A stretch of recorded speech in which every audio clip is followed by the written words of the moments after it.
Morning world, it's about 10:30 in the morning on the 5th of November 2016. It's Guy Fawkes night in England, the night we celebrate when someone got caught trying to blow up Parliament and blow up the politicians. Far be it from that to be a good thing. But I thought I'd use this day to have a look at the forecast for the American candidates for the elections. I'm not going to look at their horoscopes, done that. I'm going to look at the forecast for Hilary Clinton for the next 3 years. But then I'm going to do another video on the forecast for Donald Trump for the next 3 years. Then I'm going to do another video on the forecast for America for the next 3 years. And that's all I'm going to do on the American election until possibly a few days' time on the day of the election itself. So I've had a look at Hillary Clinton's chart.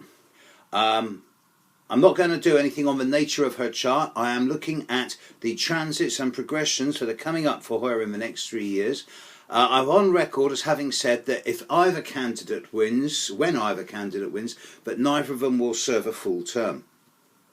Hillary Clinton over the coming year is actually looking very good indeed. The time around the election, both the progressed moon and Jupiter in exactly the same place in the first 2 weeks of November are sextiling her Mars, and her Pluto, which is very good for her.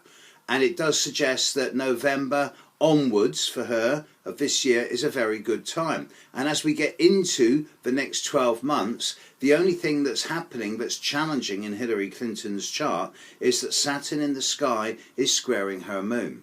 I find it interesting that Hillary Clinton's moon is at 22 degrees of Pisces, whereas Donald Trump's moon is at about 21 degrees of Sagittarius. They are square to each other. There is nothing in common here. When two moons are square with each other, there is basically an intrinsic difference between people, which leaves a kind of sour taste in the mouth. It produces a kind of diplomatic standoff where people just genuinely don't get on. They don't see eye to eye. There is nothing in common at the emotional level, not really. But with Saturn squaring her moon, and on his moon, all year, if Saturn squaring her moon is the hardest thing that's happening over the coming 12 months in her chart, which it is, then I don't think there's too much for her to worry about, at least in the short to medium term.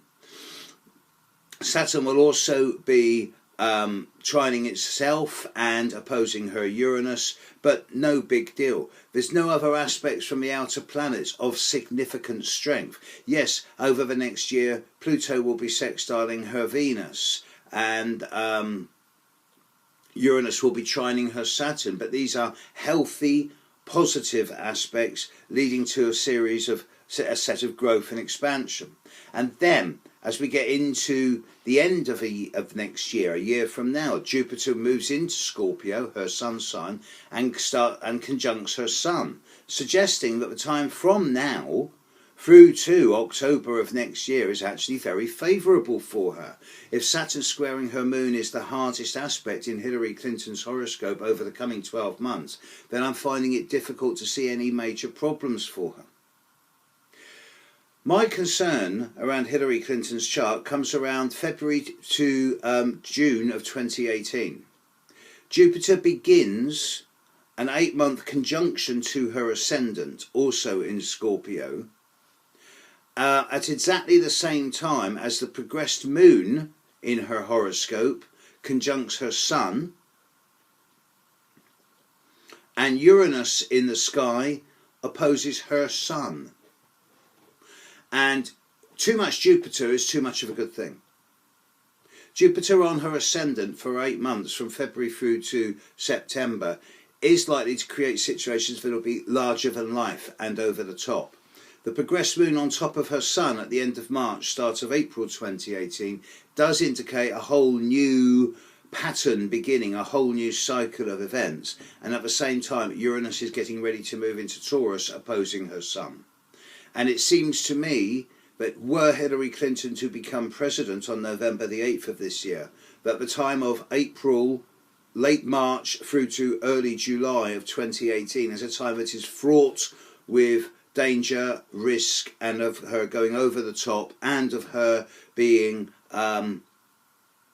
supplanted by circumstances outside of her control, wild cards from the outside, sudden dramatic changes, unexpected and unpredictable. Also at that time, Jupiter is also squaring her Mars Pluto at almost exactly the same time as Uranus is opposite her Sun, within a week or two, around July of next year. And this is why I think that July of next year, the period really from the start of April through to the end of September, when Jupiter and Uranus and the progressed moon are giving her a really full-on intense time, is very transformative, very regenerative, but also very dangerous. And I wouldn't be at all surprised if something were to happen during this period, during the middle 6 months of 2018, that were to preclude her from fulfilling the full terms of her presidency were she to be elected in the next few days. Once she's into 2019, it's all hunky-dory again. The progressed moon hits her ascendant and a whole new beginning starts in October 2019. And if she is still president by then, I'm sure she'll start regaining popularity big time.